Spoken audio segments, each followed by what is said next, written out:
Chapter 1. The Pointing. I'd served champagne to millionaires before. Politicians, CEOs, men who believed their wealth made them untouchable. But I'd never felt the air change the way it did when he walked into the ballroom. The Grand Celestial Hotel had hosted charity galas for years, and I'd worked dozens of them. White-gloved service, silent footsteps, invisible presence that was the job, blend in, smile politely, collect your paycheck and go home. Simple, safe. Until tonight. He entered through the main doors at exactly 9:15, flanked by 4 men in dark suits who moved like shadows. The orchestra didn't stop playing, but I swear the violins faltered. Conversations dropped to whispers. Every head in the room turned, some subtly, others blatantly staring. I was refilling champagne flutes near the dessert table when I first saw him. Tall, well over 6 feet, with jet black hair swept back from a face that could have been carved from marble. Sharp jaw, high cheekbones, but it was his eyes that froze me in place. Dark, almost black, and utterly cold. They swept across the ballroom like a predator assessing prey. "Who is that?" I whispered to Marisa, another server stationed beside me. Her face went pale. "That's Dante Moretti. The name meant nothing to me. Should I know him? If you value your life, you should." Her hands trembled as she arranged pastries. "He owns half this city. The other half is too scared to admit he owns them too." Something in her tone made my stomach drop. "What do you mean, owns?" "I mean, don't look at him. Don't speak to him. And for God's sake, don't get in his way." She grabbed my wrist, her nails digging in. The Moretti family doesn't play by normal rules. I should have listened. But as I turned to retreat toward the kitchen, my heel caught on the edge of the marble floor. The champagne bottle I'd been holding slipped.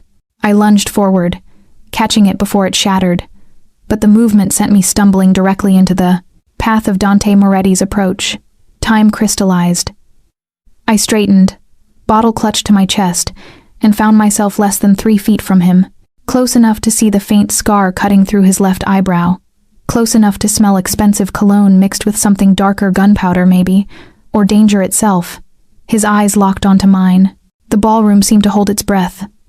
"I'm sorry," I stammered, stepping back. "I didn't mean to." He raised one hand, silencing me without a word. Then his gaze traveled slowly from my face down to the cheap black dress and sensible shoes that marked me as staff. When his eyes returned to mine, something flickered in their depths. Curiosity? Recognition? I couldn't tell. "What's your name?" His voice was deep, commanding, with a trace of an accent I couldn't place. "Elena." The word came out barely above a whisper. "Elena Russo." Behind him, his men had shifted position, hands moving subtly toward their jackets, protecting him, from me, as if I posed any threat at all. Dante studied me for another endless moment. Then he turned to the elderly man beside him, Senator Blackwood. I recognized him from the event program and said something in Italian. The senator's face went ashen. That's when Dante looked back at me and spoke words that would shatter my entire world. "Stop serving." His tone left no room for argument. "You're not a waitress anymore." My heart hammered against my ribs. What? He lifted one hand and pointed directly at me, his finger steady as a gun barrel. The gesture drew every eye in the ballroom. Silence crashed over the crowd like a wave. "You're my queen now." The champagne bottle slipped from my fingers. This time, it shattered. Chapter 2. Into the darkness. They didn't give me a choice. Before the champagne had finished pooling across the marble, 2 of Dante's men flanked me. Not touching, not threatening, just there, boxing me in with their presence. The taller one, with a scar running down his neck, gestured toward the ballroom side exit. "This way, Miss Russo." "Wait." My voice cracked. "I don't understand. This is a mistake." "I'm nobody. Mr. Moretti doesn't make mistakes." The shorter guard's tone was almost sympathetic. "Please. It'll be easier if you cooperate." Easier. As if there was a hard way they were prepared to handle. I looked around desperately for help. The other servers had vanished into the kitchen. The guests stood frozen, champagne flutes halfway to their lips, watching like this was theater. And Dante, he'd already turned away, dismissing me from his attention as if declaring ownership of a stranger was perfectly normal. "My purse," I said weakly. "My phone. They're in the staff room, already being collected." Scarneck nodded toward the exit again. "Mr. Moretti is waiting." The walk through the hotel's marble corridors felt like a funeral march. My heels clicked against the floor too loud, too final. We passed startled hotel staff who quickly averted their eyes, past security guards who stepped aside without question. Everyone knew who Dante Moretti was. Everyone except me, apparently, until 5 minutes ago. Outside, 3 black SUVs idled at the curb. Tinted windows, no license plates visible from this angle. The kind of vehicles that promised you'd disappear if you got inside. The rear door of the middle SUV opened. Dante sat in the back seat, jacket unbuttoned, one arm draped casually along the window. He didn't look at me as I approached. Instead, he was reading something on his phone, his expression carved from ice. "Get in," Skarnek said. "And if I refuse?" For the first time, the guard's professional mask cracked. He almost looked pitying. "Then we carry you in. Your choice, Miss Russo." Pride warred with survival instinct. Pride lost. I climbed into the SUV. The door closed behind me with a sound like a vault ceiling. The interior smelled of leather and that same dark cologne. Dante still didn't look up from his phone. The guards took the front seats. The engine purred to life. We pulled away from the hotel, and my old life disappeared behind tinted glass. "Where are you taking me?" I forced the words past the tightness in my throat. "Somewhere safe." Dante's voice was casual, distracted. "Safe? You just kidnapped me in front of 200 witnesses. I claimed you." Now he did look at me, and the intensity in those dark eyes stole my breath. "There's a difference. Not from where I'm sitting." A ghost of a smile touched his lips. "You're sitting in a bulletproof vehicle surrounded by armed men who would die for me. I'd say that's quite safe, Elena." The way he said my name like he'd known it all his life instead of learning it 5 minutes ago sent chills down my spine. Why me? It was the only question that mattered. "You don't know anything about me. I'm just a server. I have student loans and a studio apartment in Queens. I'm nobody. You were nobody." He tucked his phone into his jacket. "Now you're mine. That makes you the most important person in this city." "That's insane. That's reality."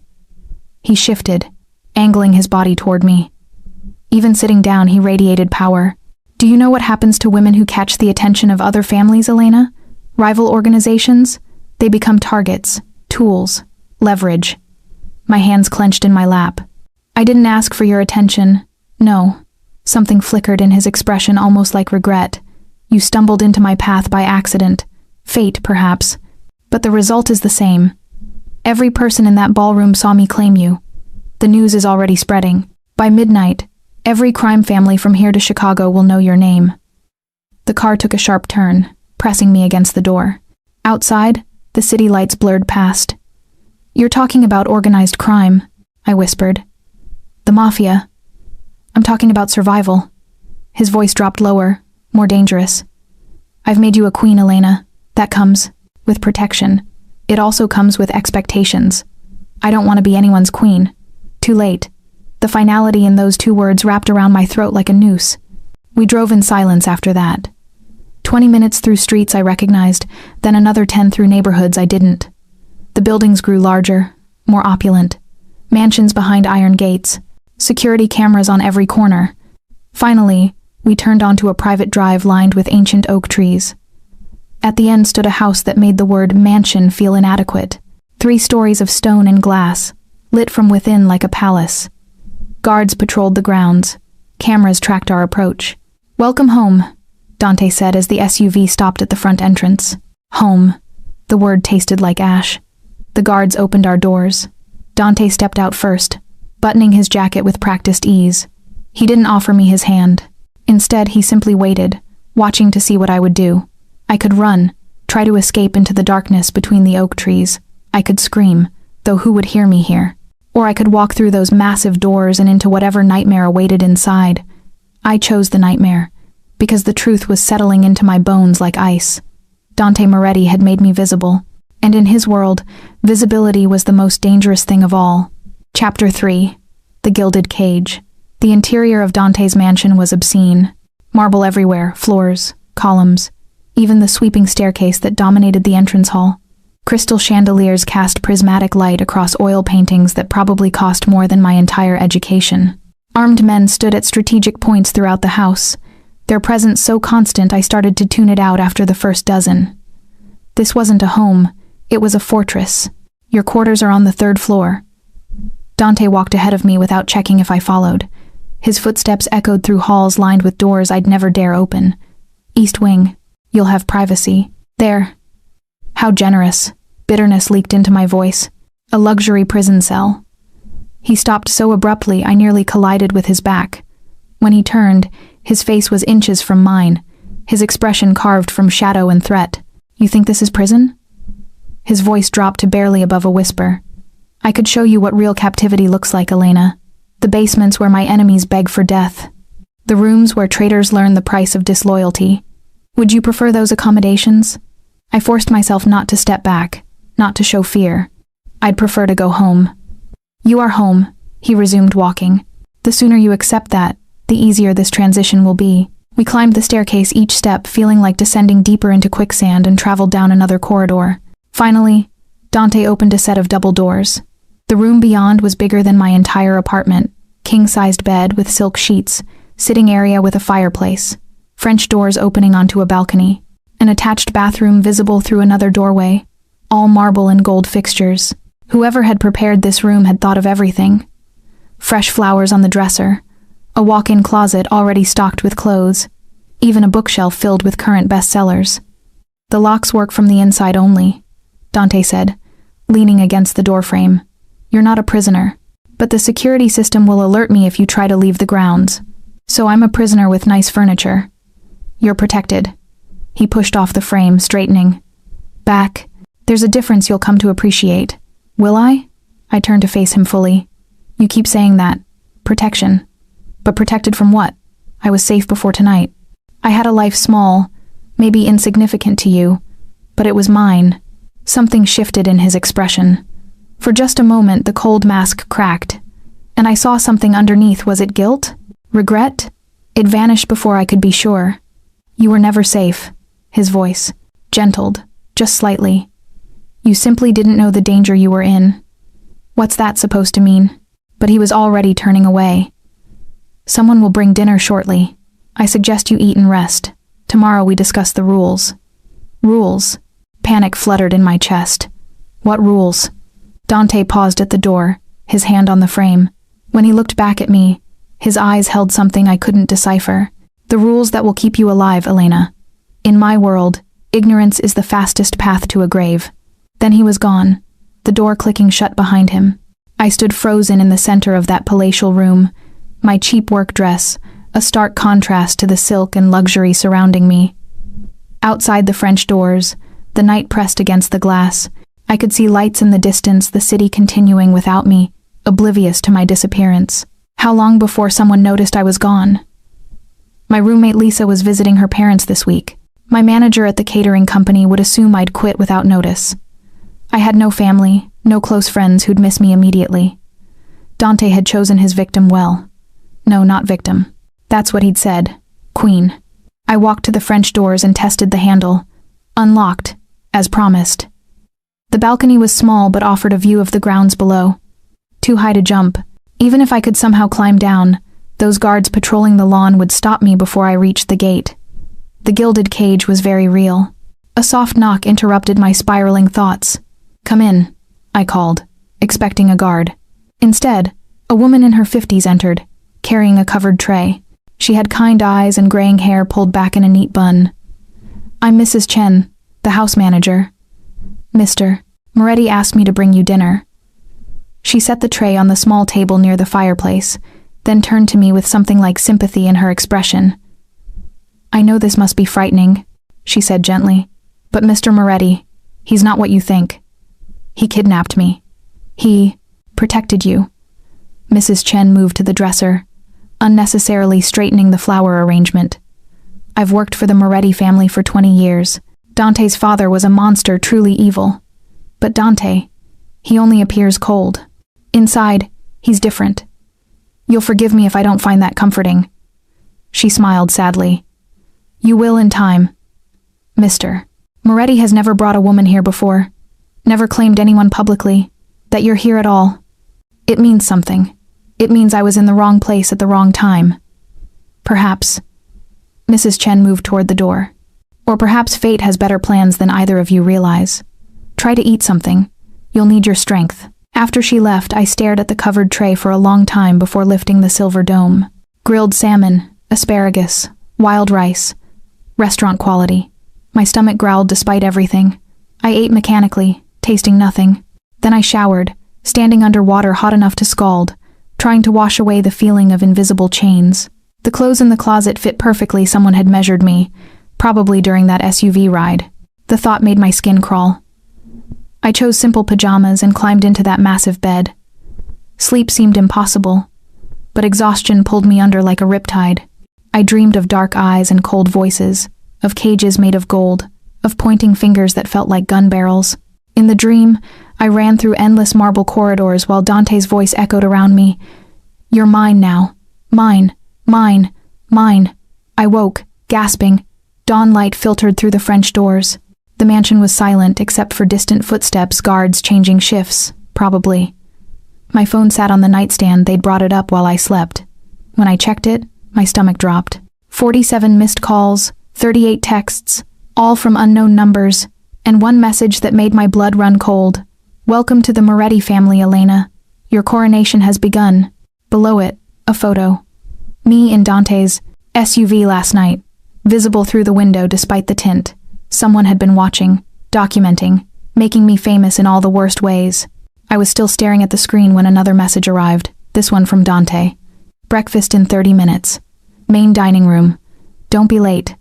Not a request, a command. I looked at the locked door, the stocked closet, the luxury prison that was now my life, and I began to understand. Dante Moretti hadn't just claimed me. He declared war on my behalf. The question was, did he see me as his queen or his weapon? Chapter 4, Breaking Point. The main dining room could have seated 30 people comfortably. Instead, it held only Dante. He sat at the head of a table long enough to land a small plane on, dressed in a crisp white shirt with the sleeves rolled to his elbows. A laptop sat open beside his coffee cup, and he was reading something that made his jaw tighten. He didn't look up when I entered. "Sit." He gestured to the chair at his right, close enough to talk, too far to feel comfortable. I remained standing. "I want to go home." "No, you don't." Now he did look at me, and those dark eyes held something like amusement. "You want things to go back to the way they were. That's different, and it's impossible." "Why?" I moved closer to the table. "You're obviously powerful enough to do whatever you want, so let me go. Tell everyone it was a mistake. I'll disappear, change my name, move to another city. You'll be dead within a week." The casual certainty in his voice stopped me cold. Dante closed his laptop and leaned back in his chair, studying me like I was a puzzle he was solving. "Sit down, Elena. I'm only going to explain this once." Something in his tone made me obey. I pulled out the chair and sat, my hands clenched in my lap. "Last night, I claimed you in front of the city's elite," he began. "Politicians, business leaders, and more importantly, representatives from 3 rival crime families. The Russos, the Catalanos, and the Volkovs. All of them saw me point to you. All of them heard me call you my queen. So, it was clearly insane. Anyone reasonable would realize, there is no reasonable in my world." His voice hardened. "There is only power and perception. By claiming you, I sent a message. Elena Russo is under my protection. She is valuable to me. Which means..." He paused, letting the words sink in. "She's valuable as leverage against me." Understanding crashed over me like ice water. "They'll come after me to get to you. Now you're learning." He picked up his coffee cup but didn't drink. "The Russos lost territory to me last year. They want it back. The Catalanos blame me for their nephew's arrest. And the Volkovs, they've wanted me dead since I refused to let them traffic drugs through my ports." "Your ports?" The casual admission of criminal empire made my head spin. "I control the waterfront. Shipping, imports, distribution." He said it like discussing the weather. Legitimate and otherwise. "It's made me very wealthy and very hated. Then why drag me into this?"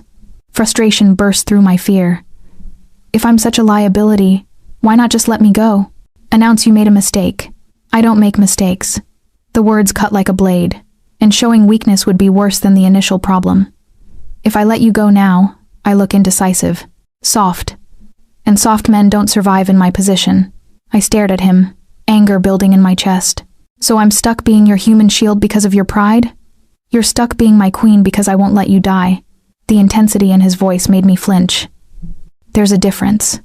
Before I could respond, the dining room door opened. A man in an expensive suit entered, his expression grave. "Boss, we have a situation." Dante's entire demeanor shifted from almost conversational to utterly predatory in a heartbeat. "What kind of situation?" The Catalanos made contact. "They want a meeting. Tell them no. They insist." The man looked uncomfortable. "They said to tell you they've already met your queen. Last night, before you claimed her." My blood ran cold. Dante's hand clenched around his coffee cup so hard I heard the ceramic crack. "Explain." The man pulled out a tablet and placed it on the table. Security footage played.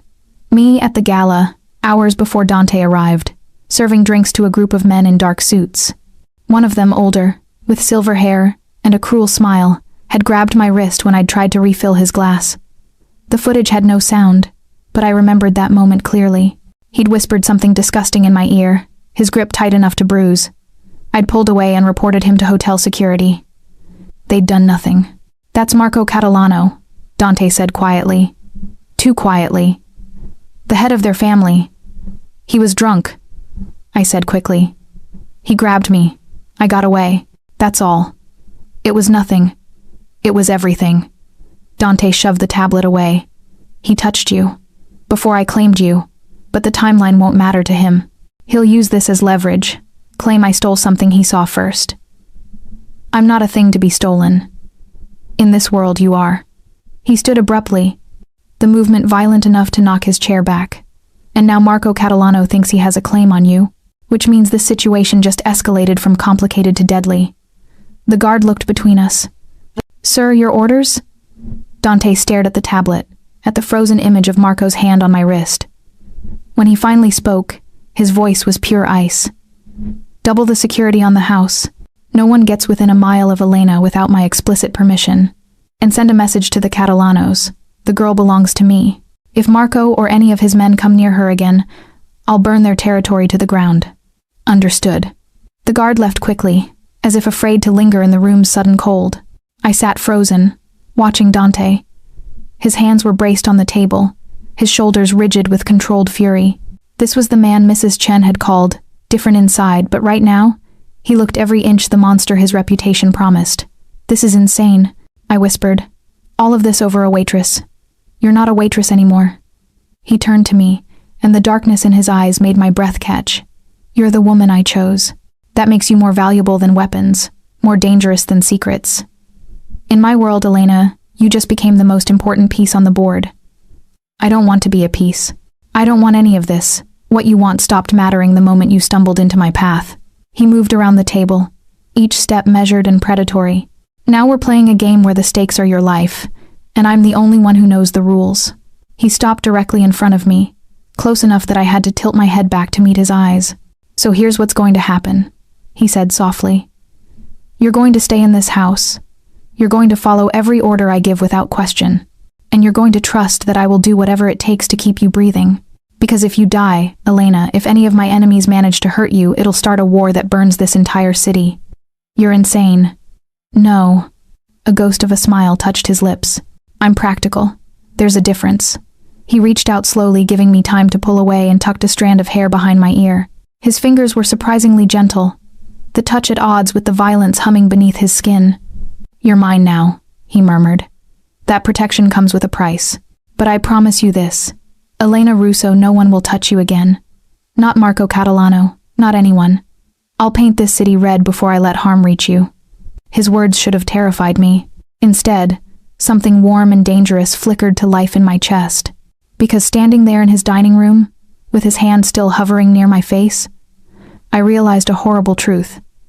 Dante Moretti was the most dangerous man I'd ever met, and some broken part of me was starting to trust him. Chapter 5. The King's Touch. 3 days passed in a blur of golden captivity. I learned the mansion's rhythms, Mrs. Chen's quiet efficiency, the guard's shift changes, the way Dante disappeared into his study for hours at a time, dealing with whatever darkness ran his empire. I learned which rooms I was allowed to enter, most of them, and which doors stayed locked, the West Wing basement, ominously.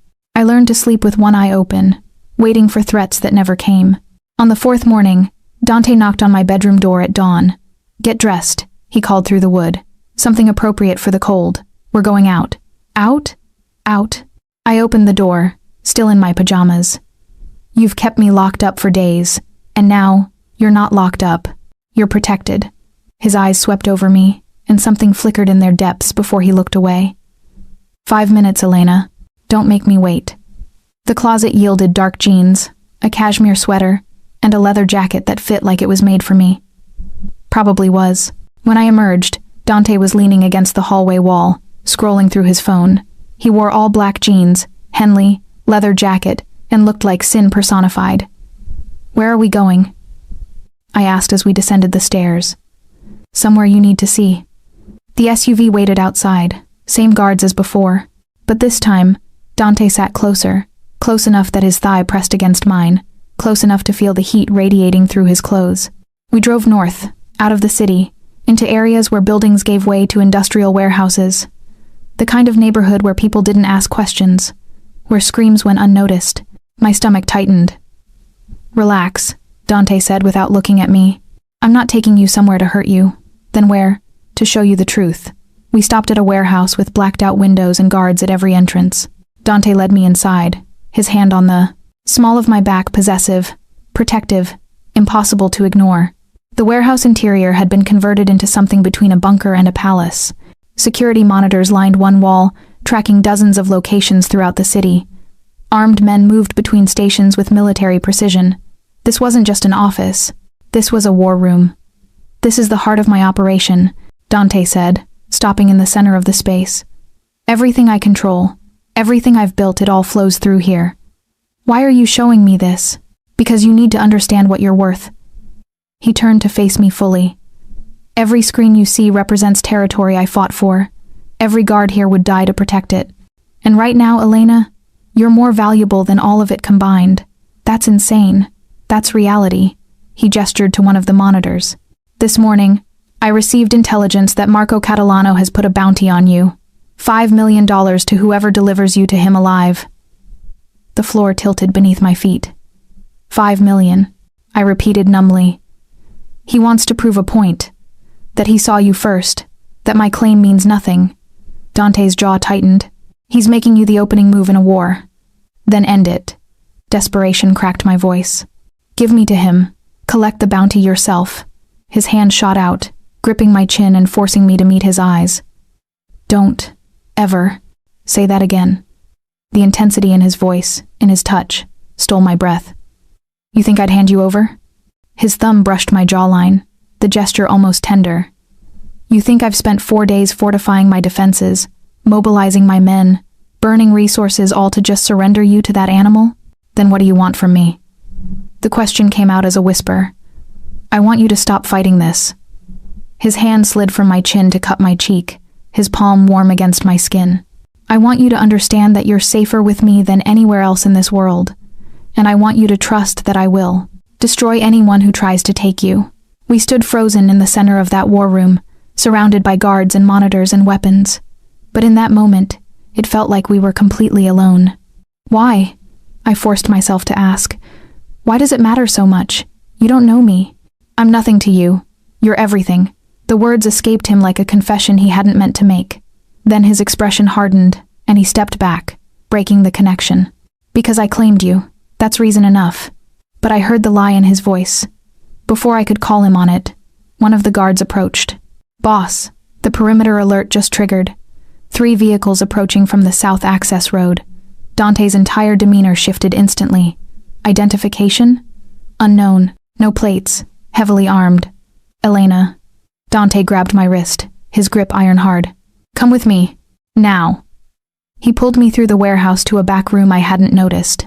Inside was a reinforced safe room, steel walls, security monitors, enough supplies to survive a siege. "Stay here," he ordered, pushing me inside. "No matter what you hear, don't come out until I come for you." "Dante, wait." But he was already closing the door. The locks engaged with a final thunk. Through the monitor inside the safe room, I watched chaos unfold. The 3 vehicles crashed through the warehouse's front gate. Men poured out at least a dozen, all armed with automatic weapons. Dante's guards returned fire, but they were outnumbered. And then I saw him. Dante moved through the firefight like a force of nature. No hesitation, no fear. He shot with precision, dropped opponents with brutal efficiency, commanded his men with hand signals that sent them into formation. This was the real Dante Moretti, not the cold businessman or the careful predator. This was the king in his element. The battle lasted 6 minutes. When it ended, 2 of the attacking vehicles were on fire, and the surviving attackers were fleeing. Dante stood in the center of the warehouse, gun still in hand, surrounded by fallen enemies. He looked like a god of war. Then he turned toward the safe room, and his expression transformed. The cold mask dropped, replaced by something raw and urgent. He crossed the warehouse in seconds, unlocking the door. "Are you hurt?" His hands were on me before I could answer, checking for injuries with almost frantic thoroughness. "I'm fine. I was locked in here. Thank God." He pulled me against his chest, and I felt his heart hammering beneath my cheek. Thank God. We stood like that for a long moment, his arms wrapped around me, his breath ragged in my hair. Around us, his men secured the warehouse and tended to the wounded, but Dante didn't move, didn't let go. "That was the Catalanos," he said finally, his voice rough. "Marco's opening salvo. He wanted to test my defenses, see if he could take you. But he failed. This time, Dante pulled back just enough to look down at me. But he'll try again. They all will. Which means I need to make something crystal clear." He cupped my face in both hands, his palms still warm from gripping his weapon. "You're not just under my protection, Elena. You're mine. In every way that matters. And I will burn this entire city before I let anyone take you from me. Dante." He kissed me. Not gentle, not tentative, urgent and claiming and desperate. His mouth moved against mine like he was trying to brand his ownership into my soul. One hand tangled in my hair, the other pressed into the small of my back, pulling me closer. I should have pushed him away. I should have remembered I didn't choose this, didn't want this. But my traitorous body melted against him, and my mouth opened beneath his kiss, and something inside me ignited. When he finally pulled back, we were both breathing hard. "That," he said roughly, "was me showing you the truth. Not my empire, not my power. This. Us. You respond to me, Elena. Your body knows what your mind won't. Admit you're already mine." He was right. And that terrified me more than the gunfight, more than the bounty, more than anything else in this nightmare. Because somewhere between the claiming and the captivity, between the danger and his desperate protection, I'd started to fall for the man who'd destroyed my life. And there was no coming back from that. Chapter 6. The Truth in Blood. Dante took me back to the mansion in silence. His hand stayed on my thigh, the entire drive, possessive, grounding, impossible to ignore. The guards in front didn't react, but I felt their awareness. Everyone knew what that kiss had meant. The queen wasn't just claimed anymore. She was willing. Back in my room, I paced like a caged animal. My lips still tingled from Dante's kiss. My body still hummed with adrenaline from the attack. And my mind kept circling one horrible truth. I'd kissed him back. Not just allowed it, participated, wanted it, craved it. What did that make me? A knock interrupted my spiral. But it wasn't Dante's authoritative rap, this was softer, almost hesitant. Mrs. Chen entered carrying a tray of tea. She took one look at my face and set it down carefully. "He kissed you," she said. Not a question. I sank onto the bed. "Does everyone know everything in this house?" "The guards talk." "And Mr. Moretti?" She smiled gently. "He's never looked at anyone the way he looks at you. He barely knows me." "He knows enough." Mrs. Chen poured tea with practiced efficiency. "May I tell you something? About the Moretti family?" I nodded, grateful for any information that might help me understand this insanity. Dante's father, Giovanni Moretti, was a monster, truly. He built the empire through torture and fear. He had 3 sons, and he pitted them against each other constantly, testing them, breaking them. Her voice softened. Dante was the youngest, also the smartest. He watched his older brothers destroy themselves, trying to please their father. Watched Giovanni murder anyone who showed weakness. What happened to the brothers? Dead, one killed by a rival family, the other executed by Giovanni himself for showing mercy to an enemy. Mrs. Chen handed me the teacup. Dante survived by becoming harder than his father, colder, more ruthless. He took over the family at 25 after Giovanni had a heart attack. You mean after Dante killed him? She didn't confirm or deny. What matters is that Dante rebuilt everything, made the Moretti Empire stronger, but also different. He has rules, lines he won't cross. His father trafficked humans. Dante shut that down immediately. Giovanni dealt in drugs. Dante controls the ports but refuses narcotics. He's not good, Elena. But he's not his father either. Why are you telling me this? Because you need to understand. Mrs. Chen set down the teapot. Dante Moretti has never brought a woman into his home, never claimed anyone publicly, never shown vulnerability. But with you, she paused, he's different, almost human again. Or I'm convenient leverage. If that were true, he'd have chosen someone easier. Someone who wouldn't question him. Mrs. Chen moved toward the door. He chose you, Elena, because something about you broke through that armor, and that terrifies him more than any enemy ever could. After she left, I sat with the tea growing cold in my hands, trying to reconcile the man who'd kissed me in a warehouse with the cold predator who'd claimed me at a gala. My phone buzzed. A message from Dante. My study. Now. We need to talk. The study was on the second floor, behind a door I'd never dared open. Inside, it looked like a library had mated with a fortress floor-to-ceiling bookshelves, a massive desk, and security monitors mounted on one wall. Dante stood at the window, back to me, shoulders tense. Close the door, he said without turning. I did, my heart hammering. I shouldn't have kissed you. His voice was rough. It was unprofessional. Took advantage of an emotional situation. I kissed you back. That made him turn. Those dark eyes found mine, and the hunger in them stole my breath. I noticed, he said quietly. So now what? I forced myself to hold his gaze. You've made me your queen, claimed me publicly, kissed me in front of your men. What comes next in your twisted game? It's not a game. He moved away from the window, circling the desk. And what comes next depends on you. Me? I can keep protecting you at a distance, keep you safe in this house, guarded but separate. We maintain the fiction that you're mine without actually... He trailed off, jaw tightening. Or we make it real. Understanding crashed over me. You're asking if I'll stay willingly. I'm asking if you feel what I feel when I touch you. His voice dropped lower. If you want this, want me as much as I want you. Because if you don't, I need to know now. Before this goes further. Before I can't let you go. The vulnerability in his admission cracked something inside me. This is crazy, I whispered. You kidnapped me. You've kept me prisoner for days. I should hate you. But you don't. He moved closer, predatory and cautious at once. Do you, Elena? I should. That's not an answer. He was right in front of me now, close enough to touch, close enough to feel the heat radiating from his body. His hand came up slowly, cupping my cheek the way he had in the warehouse. Tell me the truth, he murmured. Do you want me to let you go? The honest answer should have been yes. Should have been God, yes. Release me. Let me run as far as possible from this nightmare. Instead, I heard myself whisper, no.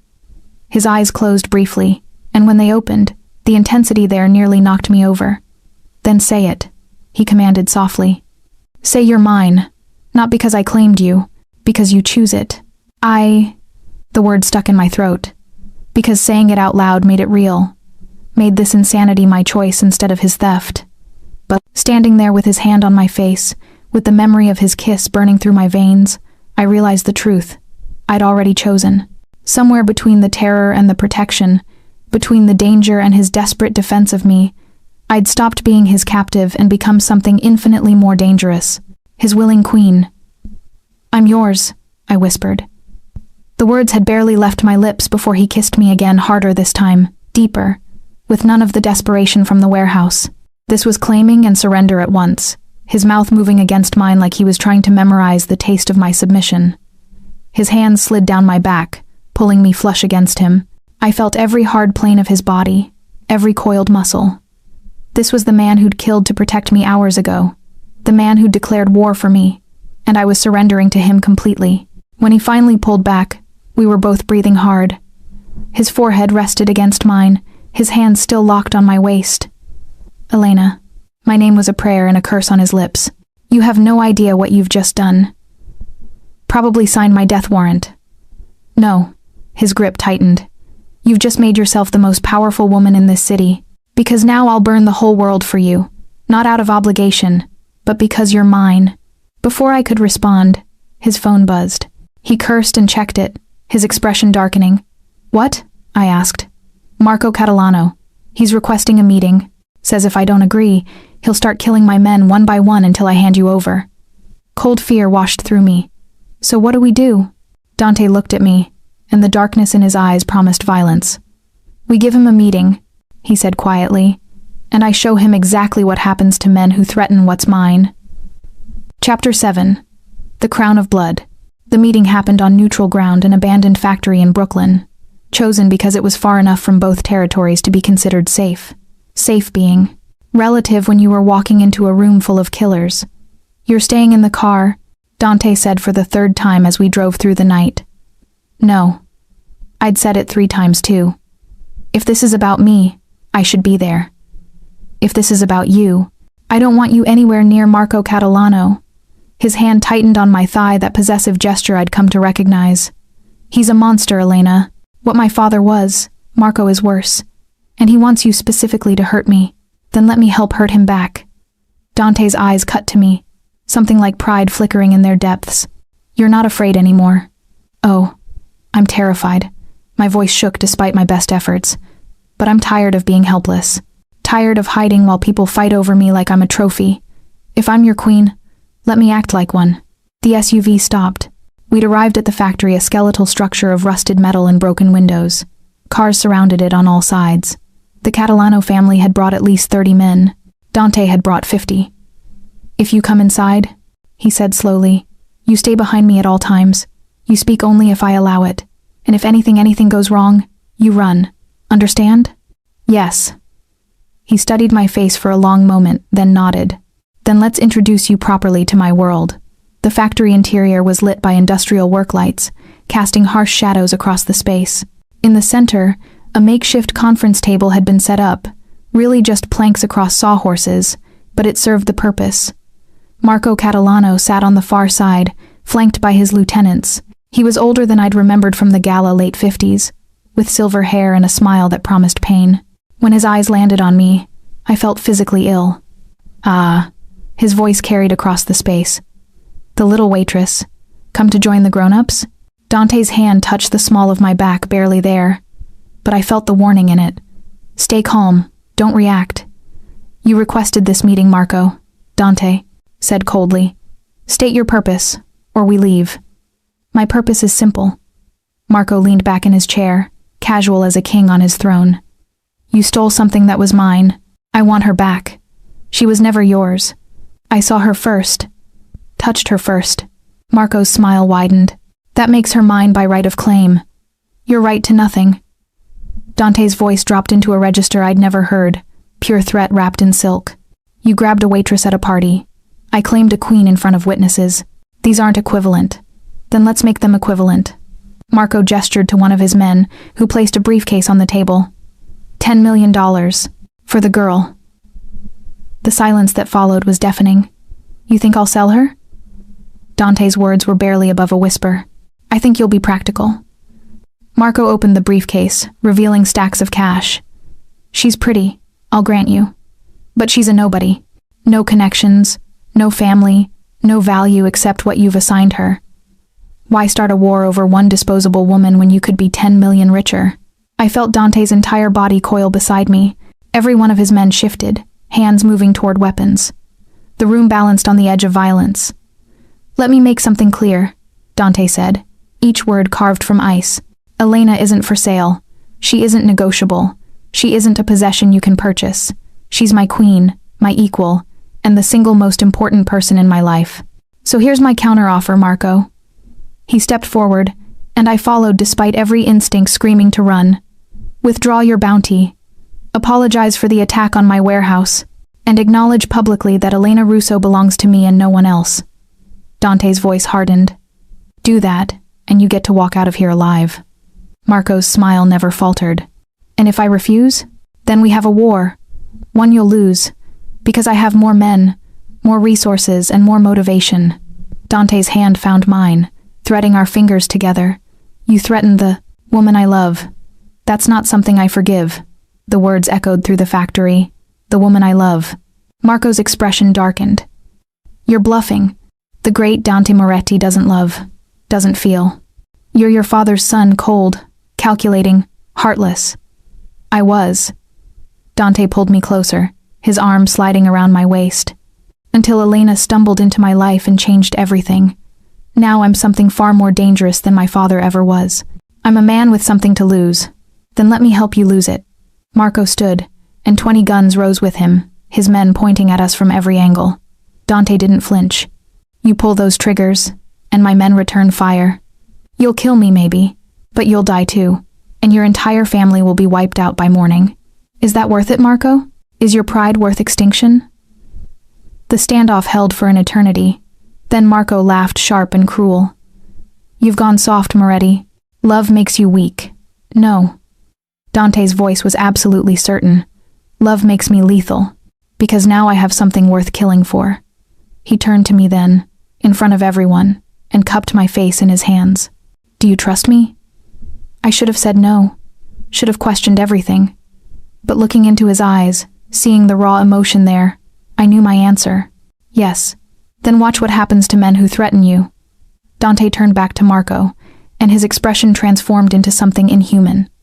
You have 10 seconds to lower your weapons and accept my terms, or I demonstrate exactly what the Moretti family does to those who touch what's ours. You're outnumbered. 8 seconds. You can't. 5 seconds. 5 seconds. Marco's confidence wavered. His men looked to him for orders, fingers tightening on triggers. 2 seconds. Fine, Marco snarled. I withdraw the bounty. The girl is yours. Happy? Almost. Dante's smile was predatory. Now apologize. To her. Marco's face went purple. I don't apologize to your queen. Dante's voice cracked like a whip. Show respect, or I start removing fingers until you do. The threat hung in the air, absolutely sincere. Finally, Marco turned to me, hatred burning in his eyes. I apologize, Your Majesty, for any offense caused. The mocking title should have hurt. Instead, I felt power surge through me, because I stood here in a factory full of killers, claimed by the most dangerous man in the city, and I wasn't afraid anymore. Accepted, I said, my voice steady. Don't make me regret it. Dante's pride radiated through his touch. We left the factory with all 50 of Dante's men surrounding us, a show of force that would be remembered. As we drove away, I watched the Catalano vehicles recede into the darkness. That was stupid, I said finally. Goading him like that. He could have killed us both. He could have tried.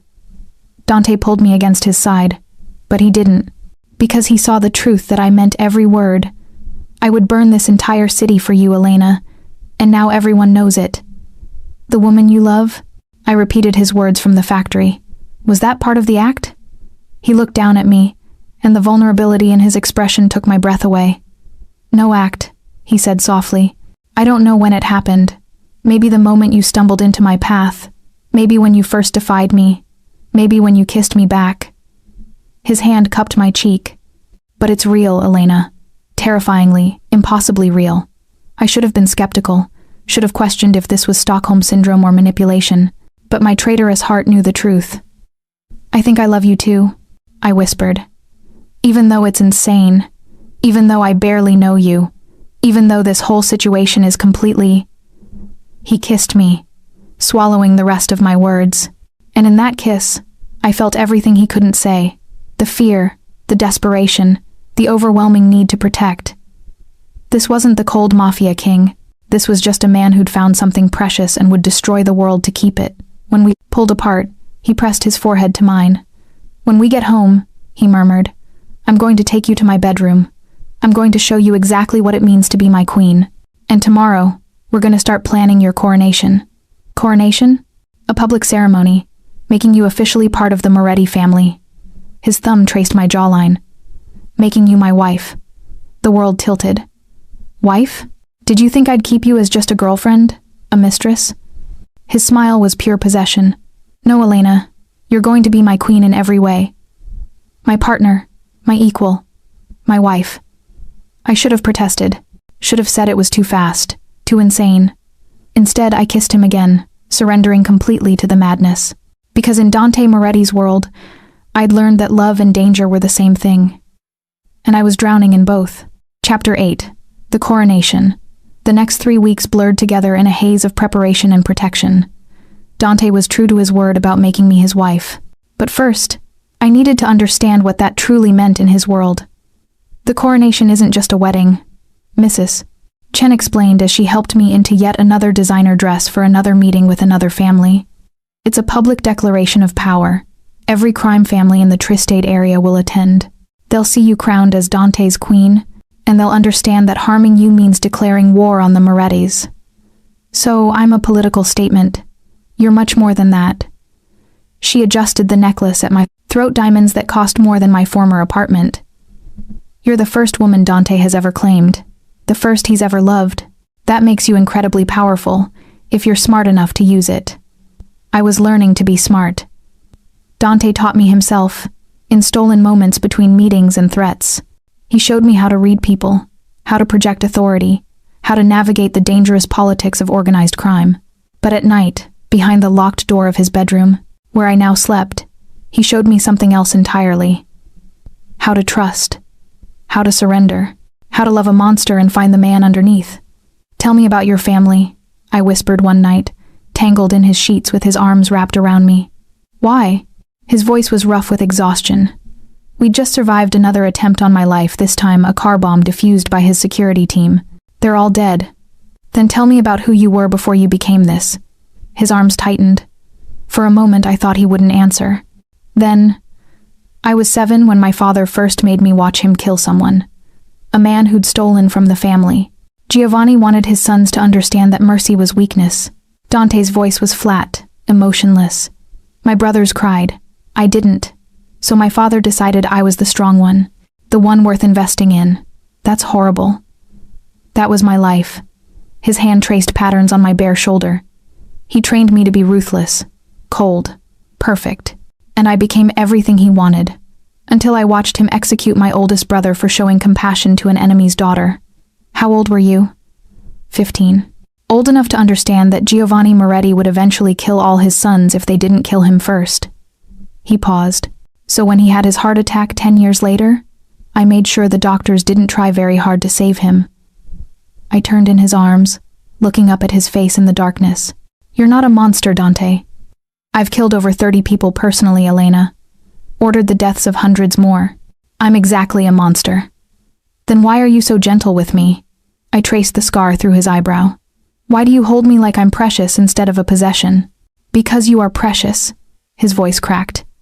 You're the only good thing I've ever had. The only person who looks at me and sees something worth saving. And if that makes me a monster who loves, then so be it. I'll be a monster who would burn the world for you. I kissed him then, pouring everything I felt into it. And he surrendered to me the way I'd surrendered to him, completely, desperately, without reservation. We were 2 broken people building something impossible out of blood and secrets, and stolen moments of tenderness. And against all odds, it was working. The coronation took place on a Saturday night in November. The venue was the Grand Celestial Hotel, the same place where Dante had first claimed me. The symbolism wasn't lost on anyone. He'd taken me from serving champagne to wearing a crown in less than 2 months. The ballroom had been transformed. Thousands of white roses, crystal everywhere. And at the center, on a raised platform, 2 thrones. Because Dante wasn't just crowning me. He was crowning us both as the new king and queen of the city's underworld. You ready? He asked as we stood behind the doors, preparing to enter. I wore white, not a wedding dress exactly, but close enough. Silk and lace, fitted perfectly, with a train that whispered across the marble. Diamonds dripped from my throat and wrists, all gifts from Dante. I looked like a queen from a fairy tale, a very dangerous fairy tale. No, I admitted. But let's do it anyway.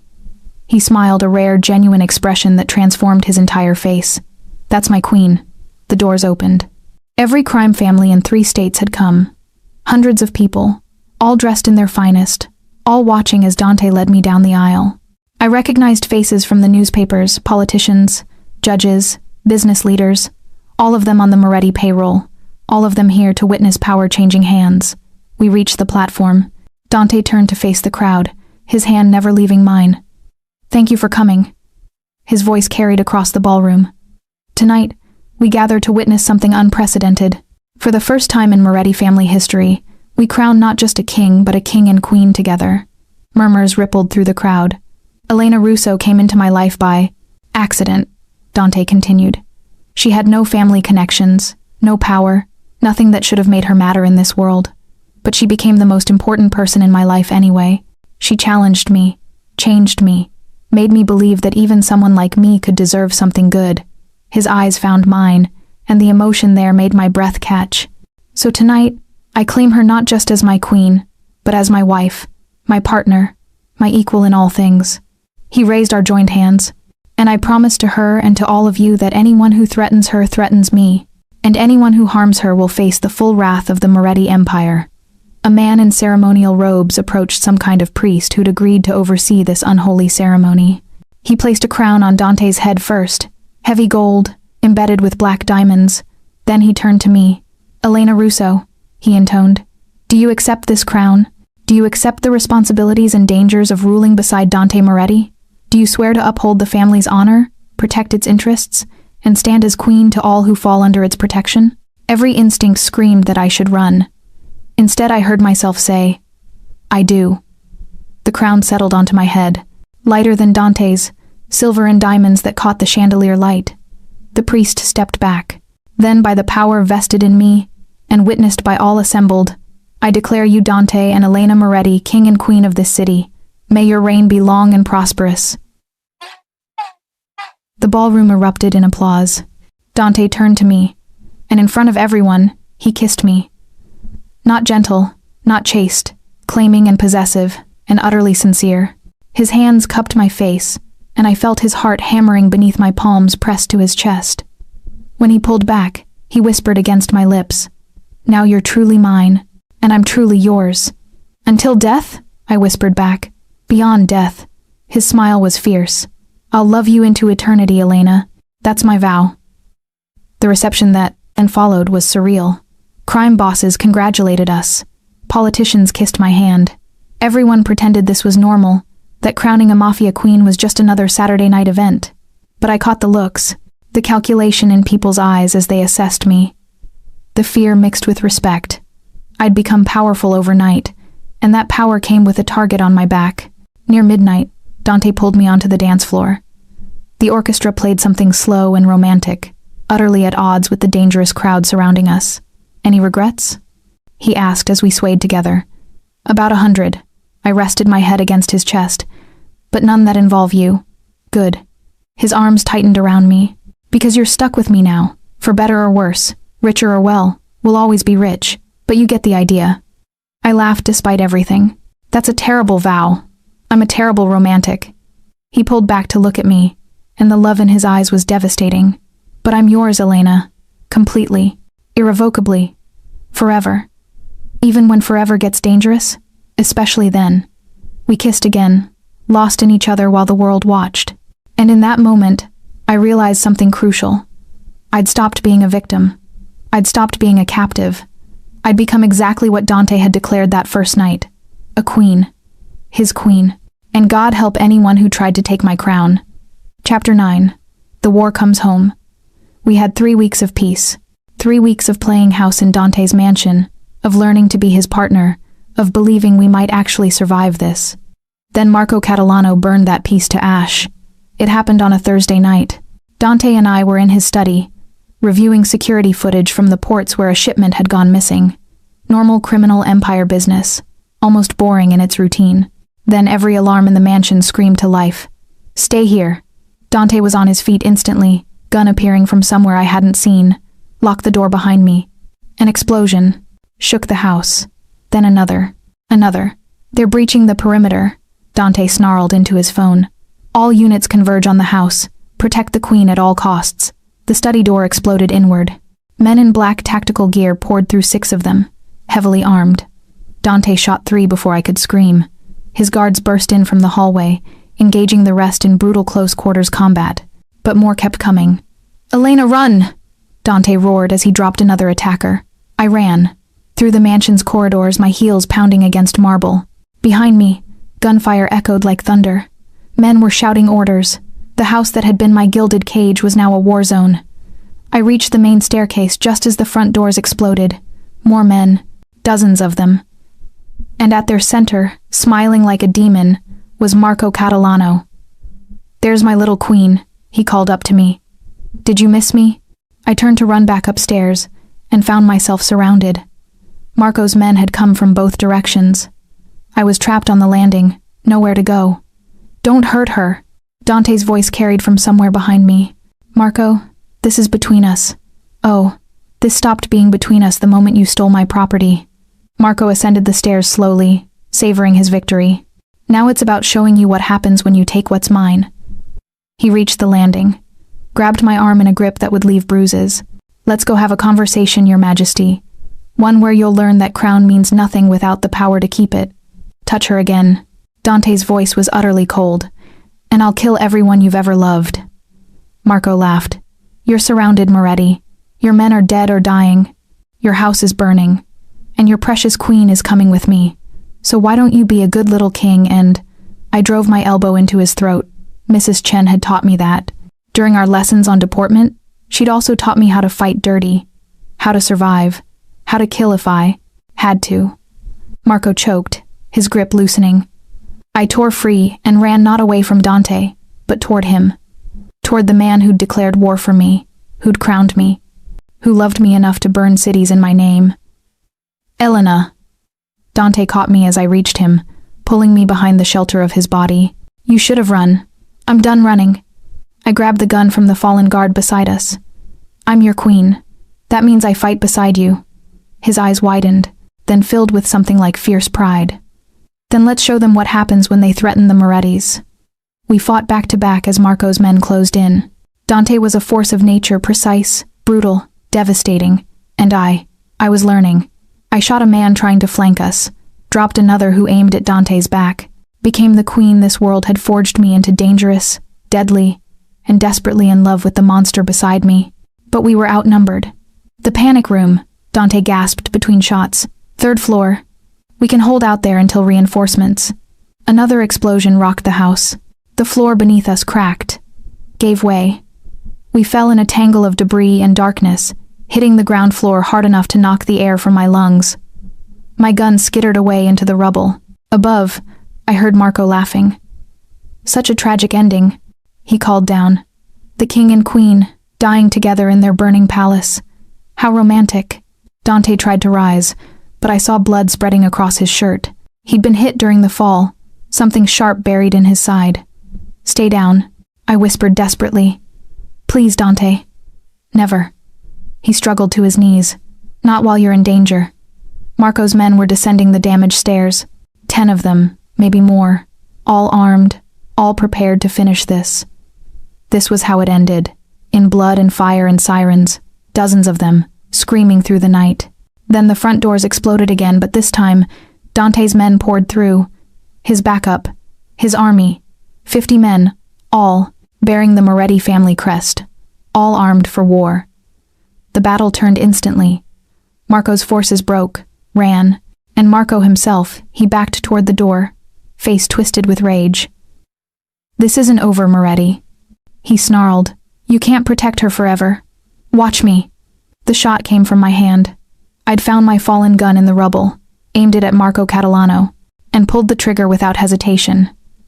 The bullet took him in the shoulder, spinning him around. Not fatal, but definitive.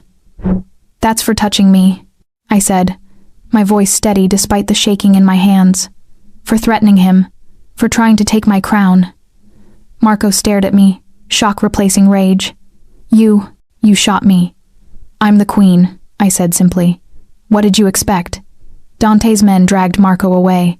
The remaining attackers surrendered or died. And slowly, impossibly, the battle ended. I dropped the gun and turned to Dante. He was still on his knees, bleeding, but alive. When his eyes met mine, they burned with emotion too intense to name. "You shot him," he whispered. "You, Elena, you." I protected my king. I knelt beside him, my hands shaking as I pressed them to his wound. "The way you've protected me, the way we protect each other." You're not a victim anymore." "No." I helped him stand, supporting his weight. "I'm your queen, your partner, your equal, just like you promised." Around us, his men were securing the house. Medics appeared, Dante's personal doctors, prepared for exactly this kind of emergency. They took him from my arms, but he caught my hand. "Don't leave me," he said, and the vulnerability in his voice broke my heart. "Never." I kissed his bloody knuckles. "We're in this together, until death and beyond. Remember? Beyond death," he repeated, then smiled despite the pain. "My fierce queen." They carried him away to tend his wounds, but I felt his presence like a tether keeping me grounded. The house was destroyed, the coronation ruined, the peace shattered, but we were alive. And Marco Catalano would never threaten us again. Chapter 10. The Crown That Burns. 3 months later, I stood on the balcony of our rebuilt mansion, stronger than before, with security that would make Fort Knox jealous, and watched the sun set over the city. Dante and I now ruled together. The attack had changed everything. Marco Catalano survived, but his family didn't. Within a week of the assault, every Catalano operation had been absorbed into Moretti territory. Their allies abandoned them. Their empire crumbled. Dante made sure of it, ruthlessly, completely.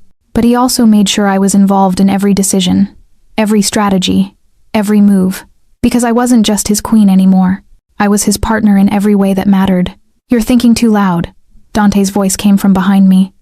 I felt his arms wrap around my waist, pulling me back against his chest. His wounds had healed, leaving only scars, outward reminders of how close we'd come to losing everything. "Just thinking about how insane our life is," I admitted, leaning into his warmth. "Any regrets?" I turned in his arms to face him. His dark eyes searched mine, always looking for doubt. For the moment I'd realize what I'd become and run, but I'd stopped running months ago. "Only one," I said softly. His expression tightened. "What?" "That I didn't stumble into your path sooner." I cupped his face, feeling the rough stubble beneath my palms. I wasted so many years being nobody, when I could have been here, with you, being this. "Elena," his voice caught. Even now, emotion undid him faster than any enemy could. "I love you, Dante Moretti," I said clearly. "I love this dangerous, impossible, insane life we've built. I love being your queen, your wife, your partner, and I love knowing that we'll face whatever comes next together." He kissed me, then tender and desperate and full of promises we'd both keep. When we finally pulled apart, he rested his forehead against mine. "I don't deserve." "Probably not," I smiled. "But you're stuck with me anyway, for better or worse. Richer or, we'll always be rich," we said together, laughing. Below us, the city sparkled with lights. Somewhere in those streets, our empire thrived. Our businesses, legitimate and otherwise, flourished. Our enemies cowered or submitted. And at the center of it all, two broken people who'd found something precious in the darkness. Love. Real, messy, dangerous, all-consuming love. "Come to bed," Dante murmured against my ear. "I want to show my queen exactly how much I appreciate her." "Forward of you," I teased. "I'm a Mafia king. Forward is my default." But his smile was soft, just for me. We went inside, leaving the balcony and the city behind. Tomorrow would bring new challenges, new enemies, new threats, new battles to fight. But tonight, in the safety of our fortress, wrapped in each other's arms, we were simply Dante and Elena, king and queen, monster and the woman who loved him. Two people who'd stumbled into each other's paths by accident and built an empire out of that collision. "Elena?" Dante said much later, when we lay tangled in silk sheets and moonlight. Thank you." I propped myself up on my elbow to look at him. "For what?" "For stumbling into my life." His hand traced the curve of my waist, possessive and gentle. "For not running when you should have. For becoming my queen. For loving me when I didn't deserve it." "You're welcome." I kissed him softly. "And thank you for claiming me. For protecting me. For teaching me that I'm stronger than I ever knew. For loving me like the world might end tomorrow." "It might," he said seriously. "In our world, it always might. Then I'm glad we'll face it together." He pulled me down for another kiss, deeper this time, and I surrendered to him the way I always did, completely, willingly, joyfully, because this was my choice, my kingdom, my king, and I'd defend it all with everything I had. Outside, the city slept beneath our crown. Inside, we built an empire one fierce, stolen moment at a time. They'd called me a waitress once. Now I was a queen, and I wore my crown like a weapon, sharp, dangerous, and absolutely unbreakable. Just like the man who'd given it to me, just like the love that had forged us both into something new, something powerful, something that would burn eternally, bright and dangerous, lighting the darkness with fire and devotion, and the absolute certainty that we belonged to each other. Forever and beyond.